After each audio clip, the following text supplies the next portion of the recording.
నమస్తే తీన్మార్ వార్తలకి స్వాగతం. ముందుగా హెడ్లైన్స్. హన్మకొండల కాలు జారిన రాజయ్య చెయ్యి పట్టు తప్పలేదని ధీమా. కమలం తోటకు ఎండిన కాలువ, సీమాంధ్ర నీరు కోసం మోడీ చూపు. మంత్రులకు రాలుతున్న ఓట్లు, కడపలో జగన్ పార్టీ వల్ల హీం క్లీన్. ముసలితనానికి కుసుమగూడాలు, 60 ఏండ్లు దాటినా ఆగని అర్నాల్డ్ ఫైటింగ్. కొనసాగుతున్న చిరంజీవి చిత్రాల సిరీస్, తాజాగా మరో ఫ్లేటు ఫిరాయింపు. సురేష్ కల్మాడికి ఇంటర్నేషనల్ సత్కారం, ఉన్నొక్క పోస్టును లాక్కున్న అథ్లెటిక్ ఫెడరేషన్. మన తెలంగాణ ముద్దుబిడ్డ కుందూరు జానారెడ్డి గారు నాతో ఏదో ప్రతిజ్ఞ చేపిస్తారంట. ఎట్లా చేద్దాం సార్ ప్రేయరు? మన ఇద్దరి సామరస్యానికి దెబ్బ తగలనిద్దాం. సరే సార్, అట్లానే చేద్దాం.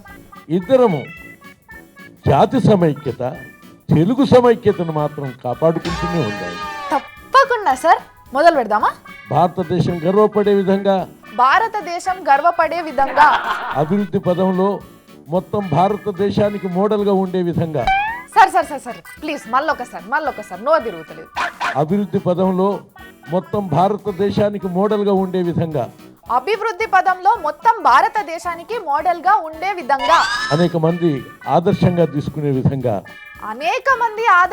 తీసుకునే విధంగా, ఒక సౌలభ్యం కొరకు ఉద్యోగులకు కానీ, ఉద్యోగులు కానీ, నివాసులకు కానీ, నివాసులకు కానీ, వ్యాపారులకు కానీ, లేక స్నేహితులకు కానీ, ఇది ఒక ఫ్యామిలీ. ఈ ప్రాంత కుటుంబం నాకు సంతోషం తప్ప ద్వేషం లేదు. నిద్ర మాత్రం ఉంది. నేను విజ్ఞప్తి చేస్తున్నాను. దేనికి? నేను విజ్ఞప్తి చేస్తున్నాను. సరే, నేను విజ్ఞప్తి చేస్తున్నాను.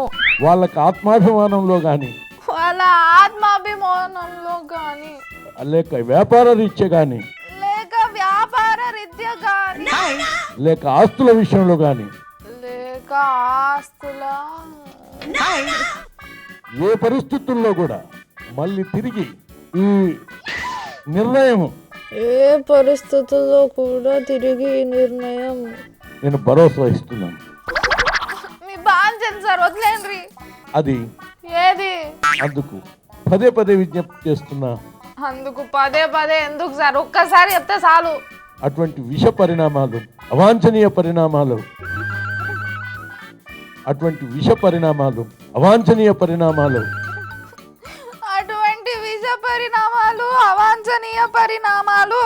తల ఎత్తక ముందే దీన్ని ఎండ్ చేయాలి, దాన్ని ముగింపు చేయాలి. మనం కూడా ముగిద్దాం సార్. కానీ ఏంది సార్? ఆపరాయిగా. ఇది అసాధ్యమైన విషయం, ఇంకా అది జరగని విషయం. వదలరా సార్? అసలు వదలరా? దాంట్లో సందేహం లేదు. ఏంది సార్ ఇది? ప్రతిజ్ఞ చేపిస్తుండ్రా, పగబట్టిండ్రా? యావత్తు పార్టీ మొత్తం ఉద్యమించి మేము తయారుగున్నామని సాధించి తీరుతాం. అది సాధించి తీరుతాం. నేను రాజకీయం నుంచి తప్పుకుంటాను, ఆ పార్టీ నుంచి తప్పుకుంటాను. సార్ దండం పెడతా సార్, తీన్మార్ వార్తల నుంచి తప్పుకోండి ప్లీజ్ సార్. ఇక అమ్మా, ఇంకో పేపర్ ఏమైంది సార్ మీకు? నాకైతే ఓసారి అర్థం అవట్లేదు. మాకు మస్తుగా అర్థమైంది సార్. ఒంటిగా బాయ్ ఇంటికి పోండి, ప్రతిజ్ఞ అయిపోయింది. అమ్మో, బిల్లు ఇంకా వెట్టనే లేదు. ఊరూరు తిరుక్కుంటా లొల్లి చేస్తున్నారు. అరే, ఇక బిల్లు పెట్టి పాస్ అయితే అంతా ఆకాశంలోనే ఎగురుతారేమో. పట్టరాని సంతోషం వస్తే ఎవ్వరైనా పళ్ళు రాలగొట్టుకుంటారా?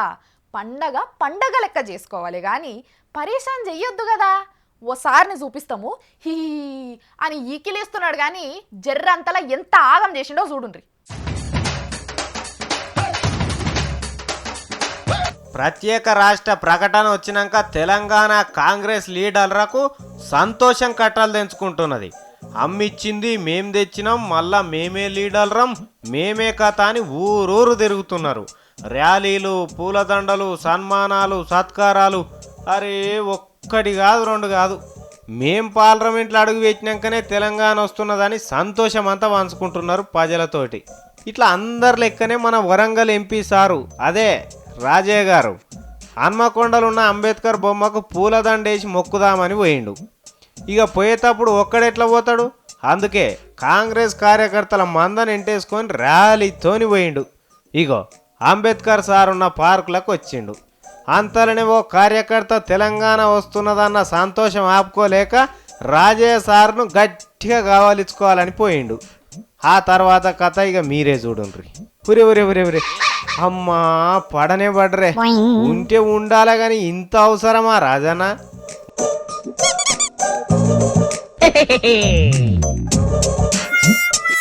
గడ్డిలో బూట్లు వేసుకొని నడిస్తే పట్టేడుంటదే, ఆయనతో జారితివి. వెంటనే పక్క పొంటోళ్ళు అందుకొని లేపినరు కాబట్టి సరిపోయింది. పుట్టుక్కున బొక్కనో తొంటో బెనికితే ఎట్లుంటుంది తాత అంటే నువ్వు కోపానికి వస్తావు కానీ నిన్ను నమ్ముకున్న జనం ఎటువాలే సాల్తీ ఇంకా నవ్విన కాడికి. తెలంగాణ మీద ఒక్క చెయ్యేస్తేనే పువ్వుకున్న రెక్కలన్నీ రాలిపోయినాయి. ఇక్కడ వాడిపోయిన పూలు సీమాంధ్రాలనన్నా చిగురింపజేద్దామని మోడీ సారు ఓ తనలాడిపోతున్నాడు. మొదలు టూరు హైదరాబాద్లో షురూ చేస్తున్నా సీమాంధ్ర లీడర్లు ఏమన్నా ఫీల్ అవుతున్నారు అనుకున్నాడో ఏమో. నా మనసులున్న మాట ఇది అని ట్విట్టర్లో బయట పెట్టిండు. లోకల్ లాంగ్వేజ్లో చెప్పాలంటే సీమాంధ్రకు క్రీమ్ బిస్కెట్ ఇస్తున్నాడు అనమాట. దేశమంతా గుజరాత్ను చూసి ఇన్స్పైర్ అవుతుంటే మన నరేంద్ర మోడీ సార్ సీమాంధ్ర నాయకులను చూసి ఇన్స్పైర్ అవుతున్నాడట. రాష్ట్రం అంటే గుజరాత్ లెక్క ఉండాలి, అభివృద్ధి అంటే అట్లుండాలి అనుకుంటుంటే మన నరేంద్ర మోడీ సార్ ఏమో నేతలు అంటే సీమాంధ్ర నేతలు లెక్క ఉండాలి, వాళ్ళు చేసినట్టే చేయాలనుకుంటున్నాడట. ఇంతకు సీమాంధ్ర నేతలు చేసిందేంది, వాళ్ళ దాంట్లో నరేంద్ర మోడీ సార్కు నచ్చిందేంది అనుకుంటుండ్రా? ఏం లేదు. ఇప్పుడు తెలంగాణ ముచ్చట్టున్నది కదా, ఇదే తెలంగాణను ఒకప్పుడు సీమాంధ్రలో ఉన్న లీడర్లు ఇచ్చేయమని చెప్పిండ్రు చూడు. మళ్ళా ఇప్పుడు అథ్లెట్లు ఇస్తారని లొల్లి చేస్తున్నారు కదా. ఇగో ఈ లలిత కళలే మన నరేంద్ర మోడీ సార్కు బాగా నచ్చినాయట. మొన్న కాంగ్రెస్ పార్టీ కోర్ కమిటీ మీటింగ్లు, హైకమాండ్ చర్చలు పెడుతుండగానే పువ్వు గుర్తో లేమన్నారు. 6 నెలల దాకేందుకు, మేము కుర్చీలకు ఎక్కినాక 24 గంటల లోపట్నే తెలంగాణ ఇస్తామన్నారు. మీరు రావాలన్నాడు ఇయ్యాలన్నాడు అనేటట్టు కాంగ్రెస్ వాళ్ళు తెలంగాణ రాష్ట్రం ప్రకటించిండ్రు. ఇక తెలంగాణ ఇస్తున్నది కాంగ్రెసే కాబట్టి జనం ఎవరికి ఓట్లేస్తారు? ఎట్లయినా కాంగ్రెస్ దిక్కే ఓ కన్ను ఎక్కువ చూపిస్తారు. మరి ఇన్ని రోజులు తెలంగాణ జపం చేసిన తామర పువ్వులకు ఇక తెలంగాణ కోసం చేసేందుకు ఏం లేకుండా పోయింది, పార్లమెంట్లో ఓటేసుడు తప్ప. మరి తెలంగాణలో ఓట్లు ఎట్లయినా వచ్చేటట్టు లేవు. ఇప్పుడు ఏం చేద్దామని అనుకుంటుండగానే మోడీ సార్కు సీమాంధ్ర లీడర్ల డ్రామా మంచిగా అనిపించిందట. వెంటనే అటు దిక్కు ఒక నజరేసిండట. తెలంగాణ ఇస్తే మేమేం అనం కానీ ఇంకో ప్రాంతాన్ని మోసం చేస్తే మాత్రం మంచిది కాదని కంప్యూటర్లో రాస్తున్నాడట. అప్పుడేమో మొత్తం తెలంగాణ రాగం తీసి ఇప్పుడు తెలంగాణ రాష్ట్రం ఇచ్చేసరికి సీమాంధ్ర శరణం కూడా కలిపిండు. అంటే పెడితే పెళ్లికి లేకపోతే సాగుకు ఆడినట్టుంది కథ. ఆఖరికి బీజేపీ వాళ్ళు కూడా ఇట్లనే మారిపోయారు. తెలంగాణ జనం ఓట్ల కోసమే కానీ అలా బావు కోసం మనం కాదని మళ్ళొకసారి నిరూపణ బయట పెట్టుకున్నారు. వీళ్ళ ముచ్చట పోని మరి సీమాంధ్రుల ప్రయోజనం ఇవ్వాలని ఎందుకు యాదకొచ్చింది నరేంద్ర మోడీ గారికి అని అక్కడి జనం ముక్కు మీద వేలేసుకొని చూస్తున్నారట. మోడీ అంటే మోడీ గారే తయారయ్యర్రువా. ఎలక్షన్లలో పోటీ చేద్దాం అనుకుంటుర్రా? ఇంటింటికి పోయి ఓట్లు అడుగుదాం అనుకుంటుర్రా? ఓట్లకు నోటు కట్టలు తయారు చేసుకుంటుర్రా? అయితే ఆగుండ్రి, ఇప్పుడు నేను చెప్పేది బట్టి కొట్టి పోయినరు అనుకో, అవేం అవసరం లేదు. రెడీనా? Okay okay. ఓం క్లీం గ్లీం ఫటక్, ఓం హీం క్లీం గటక్.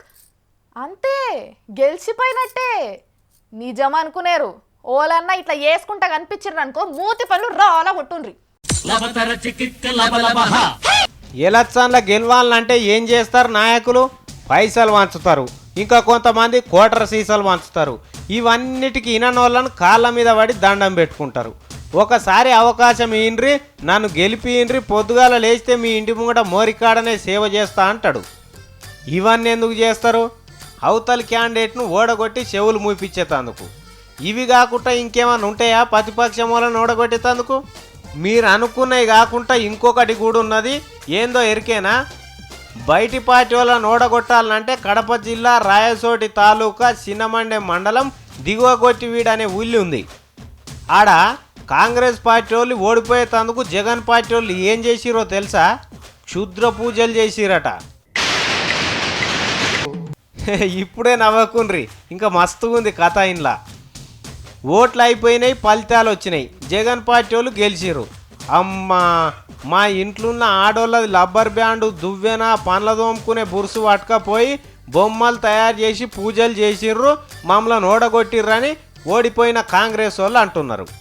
ఇక్కడ ఎలక్షన్ అయిపోయిన తర్వాత వచ్చి చూస్తే ఇక్కడ ఇంట్లో ఏదో శాతమానం ఏదో చేసేసి బొమ్మలు ఉన్నాయి, కనిపిస్తున్నాయి.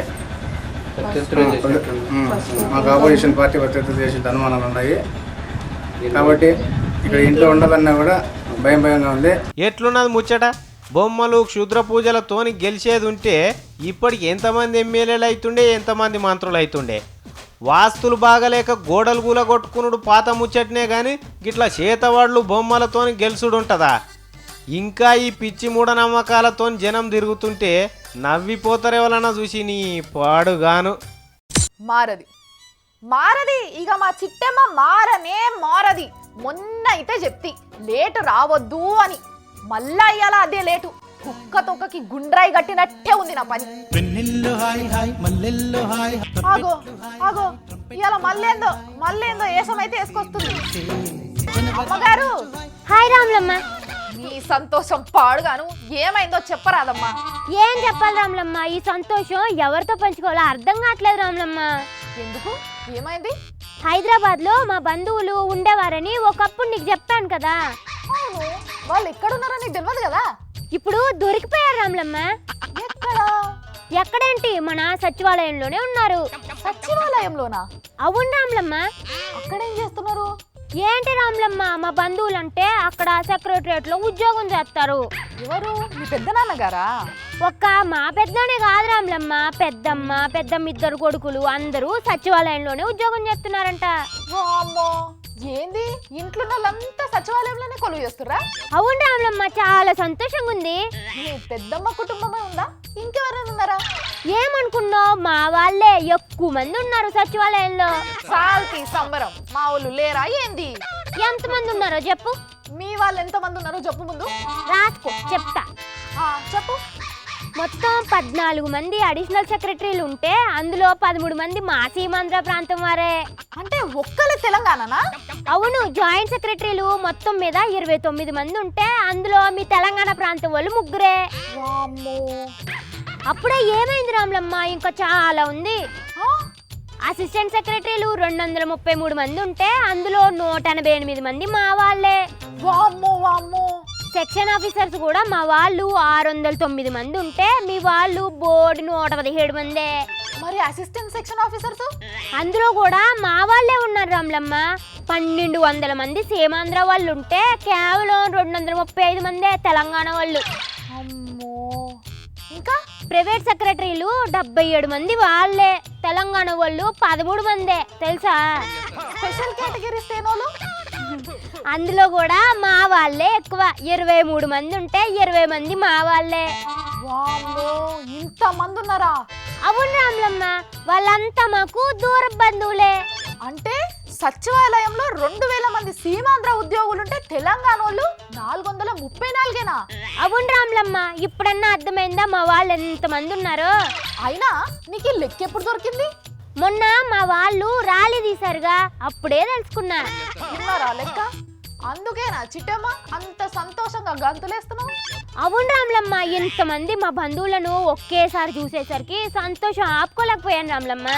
మస్తుగా చెప్పినావు గానీ సాలిగా రా ఆఫీస్కి రా, రోజు లేట్ రావాలి, ఏదో ఒక సాకు చెప్పాలి. ఎప్పుడు మారుతావో ఏమో. సారీ రాములమ్మ. సరేలే రా. ఒరేయ్ వీరరాఘవరెడ్డి, మొక్కే కదా అని పీకేస్తే పీక కోస్తా.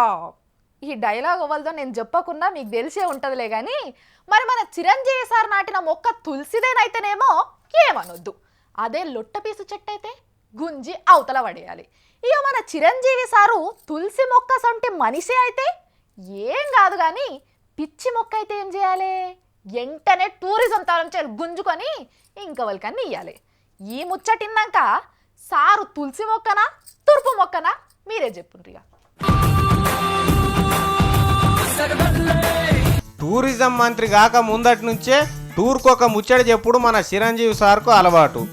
గాలెటు తిరిగితే అటు జెండాను దింపి నమ్మిచ్చిన వాళ్ళను ముప్పు తిప్పలు పెట్టిన సారు ఇప్పుడు పదవిచ్చిన పార్టీకి మళ్ళా కొత్త పంచాయతీ తెచ్చిపెట్టిండు. సామాజిక తెలంగాణ తోటి మొదలుపెట్టి తెలంగాణ గుండెకాయ హైదరాబాదును వీకి పక్కకు పెట్టుర్రు అనే స్టేజ్ దాకా తీసుకొచ్చిండు. నేను సైతం ప్రపంచాగ్నికి సమిధనొక్కటి ఆహుతిచ్చాను అని శ్రీశ్రీ మాటలు అట్లనే అప్పచెప్పిండు. కానీ ఇప్పుడు సీమాంధ్ర పబ్లిక్ కేంద్ర మంత్రి పదవి అప్పచెప్పి రండ్రి అంటే మాత్రం అప్పచెప్తలేడు. మీది నుంచి హైదరాబాదును శాశ్వత కేంద్రపాలిత ప్రాంతం చేయమని చెప్పిన అంటున్నాడు. హైదరాబాదుని 10 సంవత్సరాల రాజధాని కాదు, శాశ్వత రాజధానిగా ఉంచాలి అని నేను పదే కోరుకోవడం జరిగింది. ఆ దిశగా కూడా నేను గట్టి ప్రయత్నం చేస్తున్నాను. 2009లో 2 చేతులు బార్ల జాపి సామాజిక తెలంగాణకు స్టెప్పులు వేసిండు. అదే ఏడాది డిసెంబర్లో తెలంగాణ ప్రకటన రాగానే జై సమైక్యాంధ్ర అని ఫైటింగులు చేసిండు. ప్రజారాజ్యంను పిడికిట్ల కలిపేసినాక కేంద్రంలో పదవులు వచ్చే అధిష్టానం స్క్రీన్ ప్లేలనే ఫాలో అవుతా అన్నాడు. అప్పట్లో స్టూడియోలనే ఆగిపోయిన తెలంగాణ సినిమాను ఢిల్లీ వాళ్ళు మళ్ళా రిలీజ్ చేసేసరికి ఇప్పుడు హైదరాబాద్ మీద కొత్త డైరెక్షన్లు ఇస్తుండు. కుదిరితే శాశ్వతంగా ఉమ్మడి రాజధాని, కుదరకపోతే శాశ్వతంగా కేంద్ర పాలిత ప్రాంతం చేయరు అంటుండు. మొత్తానికి 4 ఏళ్లు తిరిగేసరికి 4 సార్లు మడిచిండు సారు. ఇంకా మడుస్తూనే ఉన్నాడు. రేపెల్లుండి అదే 4 మళ్ళా ఎటు తిప్పుతాడో అప్పటిదాకా ఆయన సట్టపొల్ల సినిమాలు చూసుకుంటా కూసోర్రి. అరే చెప్పుడు మర్చిపోయినాం, అవి కూడా సమైక్యాంధ్ర ఉద్యమంలో పడి లేట్ వస్తున్నాయట. అప్పటిదాకా సార్ వీణ స్టెప్ చూడుండ్రి. సార్ ఎన్ని వంకలు తిరిగిండో ఎరకైతుంది. దేశంలో ఉన్న అథ్లెట్లంతా కాశ్మీర్ నుంచి మొదలుపెట్టి అస్సాం, మేఘాలయ, బెంగాల్, తమిళనాడు, గోవా, బొంబాయి, గుజరాత్, రాజస్థాన్ మీదికెళ్ళి మళ్ళా కాశ్మీర్కి వస్తాం, దేశం చుట్టూ తిరిగినట్టు అవుతుంది అనుకుంటుండ్రంట. మరి అంత ప్రాక్టీస్ అవసరమా అనుకోకుండ్రి, అది ప్రాక్టీస్ కాదు, ఏళ్ళనాటి శని వదిలిందని మొక్కు తీర్చుకుంటున్నారంట. ఆ కథ ఏందో చూడండి. నీ గూడు చెదిరింది, నీ గుండె పగిలింది. దరిద్రం వదిలిపోయింది. 15 ఏళ్ళ నుంచి పీడుతున్న ఏళ్ళు నడిచని వదిలిపోయింది. 70,000 కోట్ల స్కామ్ కారణమైన కామన్వెల్త్ కిలాడి ఈ ఆటలతో ఆడుకుంటూ కనిపించరు. పొరపాటున ఈయన పేరు కల్మాడి అని పెట్టారు కానీ కిలాడి అని పెట్టుంటే బాగుండేదేమో. క్రీడల కిలాడి అంటే ఇంకా బాగుంటుంది. కిలాడి కల్మాడి గారు ఆడిన ఆటలన్నీ అయిపోయాయంట. ఇంట్లో కూర్చో బాబు అని ఇంటర్నేషనల్ అథ్లెటిక్ ఫెడరేషన్ వాళ్ళు 12 ఏళ్ళుగా ఉన్న మెంబర్షిప్ను రద్దు చేశారంట. 2 ఏళ్ల క్రితమే సిబిఐ కేసులు పుణ్యమా అని 10 ఏళ్ళు జైల్లో ఉన్నారు. 15 ఏళ్ళ నుంచి ఉన్న ఇండియన్ ఒలింపిక్ ప్రెసిడెంట్ పోస్ట్ కూడా పోయింది. ఇప్పుడు ఆ ఇంటర్నేషనల్ ఫెడరేషన్ మెంబర్షిప్ కూడా గోవిందా అనడంతో కథ కంచికి చేరింది.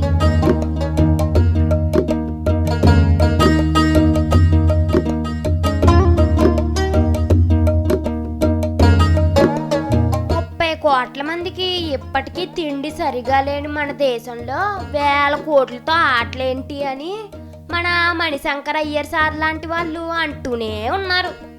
సరే, అన్నిటికీ అన్నీ ఉంటేనే దేశానికి గౌరవం.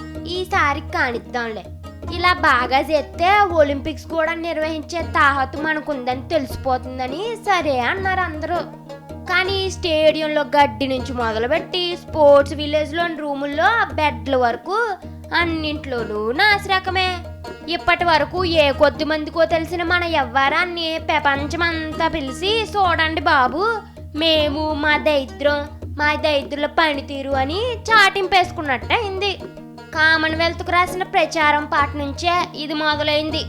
5 కోట్లు తీసుకున్న రెహమాను అడుక్కు తిన్నట్టు ఇచ్చాడు మ్యూజిక్ అని మొదలైన విమర్శలు ఆటలైపోయి 3 ఏళ్ళైనా ఎప్పటికీ ఆగలేదు. నాయకులు, సినిమా వాళ్ళు, రచయితలు, ఉద్యోగులు అందరూ తిట్టింది తిట్టకుండా తిట్టి బాయిగడ్ చేశారు. ఇంతటి గొప్ప క్రీడా చరిత్రకు కారణమైన కల్మాడి గారికి పదవి విరమణ, సారీ పదవి వియోగ సన్మానం చేసుకుందామే. మన హీరోలకు 40 దాటంగానే స్టంట్లు తగ్గుతాయి, డాన్స్లు తగ్గుతాయి, రోడ్డు మీద చేసింగ్ సీన్లు తగ్గుతాయి, క్లోజ్ ఫ్రేమ్లు తగ్గుతాయి, మొత్తానికి సినిమాలు కూడా తగ్గుతాయి. అసొంటిది 66 ఏళ్ళకి వచ్చినాక కూడా ఏ హీరోనన్నా యాక్షన్ సినిమా తీస్తాడా? మన దగ్గర తీయరు కానీ ఆడ తీస్తారు. ఏడన తెలవాలంటే ఇటు చూడాలి. మన రోషయ్య సార్నో, నరసింహన్ సార్నో, అప్పటి మన తివార్ సార్ దగ్గరకు పోయి రిటైర్ అయినాక సినిమాలలో యాక్టింగ్ చేస్తారా అంటే తాత పాత్రలనా ముత్తాత పాత్రలనా అని అడుగుతారు కదా. కానీ అమెరికాల కాలిఫోర్నియాకు 2 సార్ల గవర్నర్గా చేసిన ఆర్నాల్డ్ను చూడుర్రి. ఇప్పటికి రిటైర్మెంట్ తర్వాత ఎసొంటి సినిమాలు తీస్తుండో. ఇట్లా యాక్షన్ సినిమాలు తీసేకి హీరో బాడీ బిల్డింగ్ చూస్తారా ఓసారి? ఇగో ఇది లెక్క. ఏ పాత బస్తీ ఫైల్ అని కూడా పనికిరాడు కదా. మన హీరోలందరూ 6 ప్యాకులు చేస్తుర్రు. మరి ఇవన్నీ ప్యాకులు లెక్క పెట్టుకుందాం అనుకోకుర్రి. రోజంతా కూర్చున్నా లెక్క తేలది. ఇంతకీ ఇప్పుడు హీరో ఏజ్ ఎంతనో తెలుసా? 66 ఏళ్ళు. అంటే డబుల్ 6 ప్యాక్ అన్నమాట. 30 ఏళ్ళ కిందట తీసిన కెనన్ ద బర్బేరియన్ సినిమాను ఇప్పుడు మళ్ళా సీక్వెల్ తీస్తుర్రు. అందులో మళ్ళా హీరో ఈయననే. ఆర్ని అంటారా? అవును, మరి సార్ ముద్దు పేరు కూడా అదే, ఆర్ని. హన్మకొండల కాలు జారిన రాజయ్య చెయ్యి పట్టు తప్పలేదని ధీమా. కమలం తోటకు ఎండిన కాలువ, సీమాంధ్ర నీరు కోసం మోడీ చూపు. మంత్రులకు రాలుతున్న ఓట్లు, కడపలో జగన్ పార్టీ వల్ల హీం క్లీన్. ముసలితనానికి కుసుమగూడాలు, 60 ఏళ్లు దాటినా ఆగని అర్నాల్డ్ ఫైటింగ్. కొనసాగుతున్న చిరంజీవి చిత్రాల సిరీస్, తాజాగా మరో ప్లేటు ఫిరాయింపు. సురేష్ కల్మాడికి ఇంటర్నేషనల్ సత్కారం, ఉన్నొక్క పోస్టును లాక్కున్న అథ్లెటిక్ ఫెడరేషన్. ఇది ఇయాల్టి తీన్మార్ వార్తలు. మళ్ళా రేపు వస్తాం. చూస్తూనే ఉండు V6.